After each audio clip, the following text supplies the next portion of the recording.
So Terminator Dark Fate. Dude, I didn't care for this at all. I mean, there were elements that were okay. See, this to me was... Yeah, I'm with you. It's not good. But you know how we had the discussion during the Lighthouse review about... My argument was the acting was great. The production, everything was great. But I just didn't like the story. It's not that I didn't like the story. This is different. The story was horrible. Okay. The screenplay was horrible. The screenplay with dialogue was not good. The part that I have a problem with this story was it felt like they were just they were remaking the first Terminator, right? Mm-hmm. But they felt the necessity to try and include Linda Hamilton and Arnold to explain what happened with John Connor and why the events of Terminator 2 didn't work. So you're sitting there, and it's like a 2-hour and 10-minute movie that should have been an hour and a half. If you're going to just remake the story, just remake the story. Don't include Arnold. You don't have to include Linda Hamilton. Now, I understand that was probably the pitch. Was like, we're about to have the gang get back together. Mm-hmm. Which is cool. And it was actually kind of nice seeing Linda Hamilton, see what she was up to. I thought the acting in this movie was pretty good. It was pretty solid. I thought so too. Luna, Mackenzie Davis, those were the standouts for me. See, those two... See, that's my point going to... For me, take out Linda Hamilton, just remake Terminator. Yeah. Because the guy that played the Rev 9... That's Gabriel Luna. And Mackenzie Davis, I thought were great. Yeah. I mean, he in particular... from the first scene, I was like, ooh, this guy's going to crush as... bad Terminator. Mm-hmm. And he does. Yeah. He does a great job. And it kind of goes into what you're saying is that, like, there are pieces... Linda Hamilton's not bad. She's not bad, but she's always been... She's never been great or even... No, but at no point while she was on screen did I wish she was not on screen. And that's the same with Arnold. Yeah, well, Arnold's just... He's Arnold. My point is, none of the acting's bad. All of it's pretty good. But then you have to look at, like... See, this is what I was about to bring up, is that, like, it had pieces of, like, this... There could have been something good here. The action sequences are good. Well, Tim Miller directed it. And Tim Miller directed Deadpool. I thought it was pretty well directed. Yeah. Like, I didn't think there was anything wrong with how it looked. And he knows how to direct fight scenes. Yeah. There's just no question. I mean, he did the first Deadpool, and in this...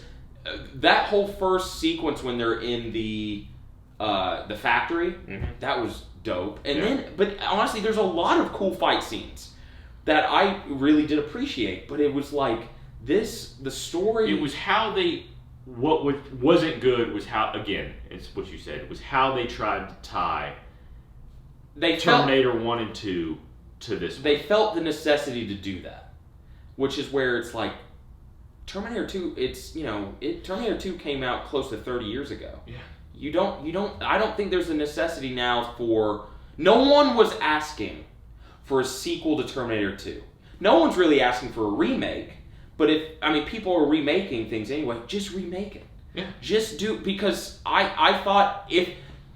Honestly, what made it would have been a fresh take if they had remade it and said, okay, we're going to now try to make a whole storyline out of this. Because the first Terminator and Terminator 2... were good, but it ended, and then they tried to add stuff onto it, which this does, and it's like, no. Start over, make a grander... What did we talk about was so great about T1 and T2? Was that it was paced so well. Everything, there was no wasted time. This is my point with the whole trying to tie in the old Terminator movies, is that it started to feel like wasted time. They really started harping on the relationship as to why Linda Hamilton really hated Arnold, and that she was... he did come back, and spoiler alert, it's in the first 5 minutes. Another Terminator, T-800, comes back and kills John Connor, because in the future they sit back in numerous ones at different points in time. Suppose that's what you find out, is that they actually sent back, at almost every couple years, there was a Terminator to make sure that someone killed John Connor. Yeah. So, but adding that storyline, it makes what is honestly the exact same storyline as the first one. I will say, in fact, one of the things, I don't want to say I liked it, but it's a cool thing to think about, was the fact that they succeeded when the Terminator that ends up killing John Connor had already been sent back. So they succeeded. He was stuck. Mm-hmm. The people the machines that made him were never going to take over. Right. He was stuck in this. And I actually didn't. That was a part of the story, even though it felt. They glossed over it. Felt unnecessary. Yeah. But I did appreciate that they brought that up, is how he had to adjust to a somewhat normal life. Yeah, he looked human. Because all of a sudden it was like, his mission's done. Yeah. And there's no going back to the future. He so it's succeeded. He succeeded in a mission where the war had already been lost. Right. So all of a sudden it's like, what am I doing here? Mm-hmm. And he grew. What did he say? He was like the equivalent of a conscience, kind of like he. There were still limitations on what he could and couldn't learn, but his whole they mentioned that, like, his ability to adapt. That's what they were supposed to be able to do, and he did it well. And he did.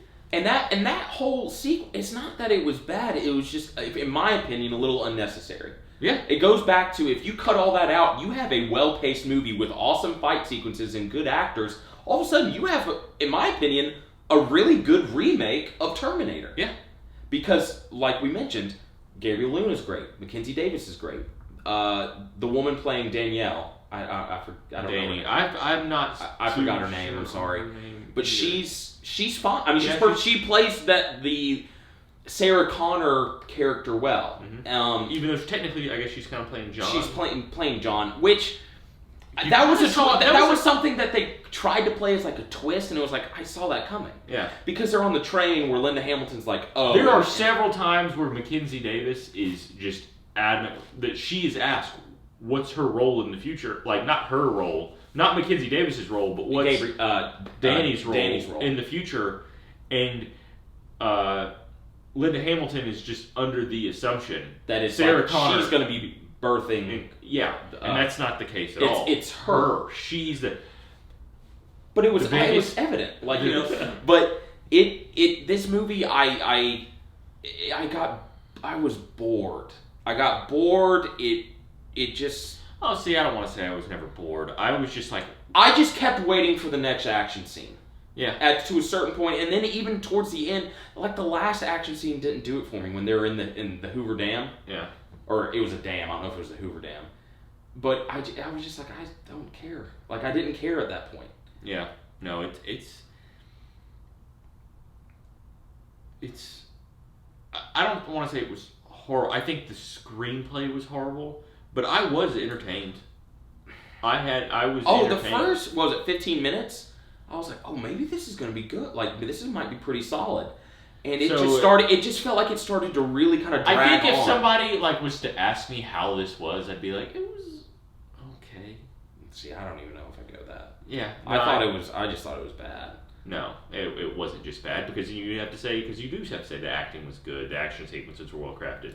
And see, then I'm going to make the same argument that we had with the Lighthouse. That's fine. Do those aspects, is that enough to make it a good movie? Now, I'm not comparing this to the Lighthouse, because the Lighthouse is actually legitimately a solid B. Like, for me, it was B+, and you say it's the best movie of the year. I think I've slowly grown on me. I think it's like the best movie of the year. And again, this will never be that. But my point is, those aspects still make it a good enough movie for me where I'm not going to sit there and say it's. Is it the worst movie of all time? No. Is it?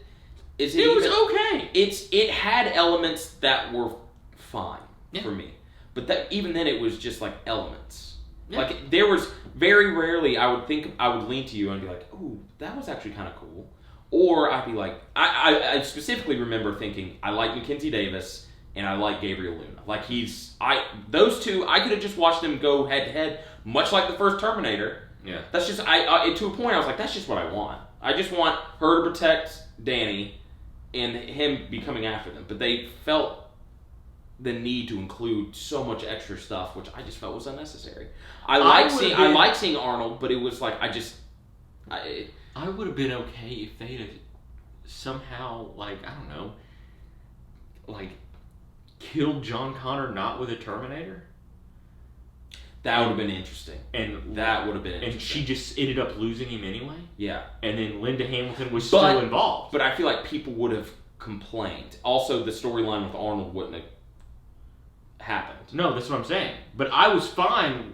The Arnold storyline is kind of what ruined it for me. Yeah. Not that Arnold was bad. I liked Arnold in it. It was one of those things, I enjoyed seeing him on screen, but the whole time I was like, I don't need this. I actually liked Linda Hamilton's story in this, not the John Connor aspect, but the fact she was involved in those three. When it was them three, Mackenzie Davis, Linda Hamilton, when it was just the women. That's fair. Because Linda Hamilton felt like she felt the need to protect this girl as well. Because it was like, I've been through this and I feel like my experience can add.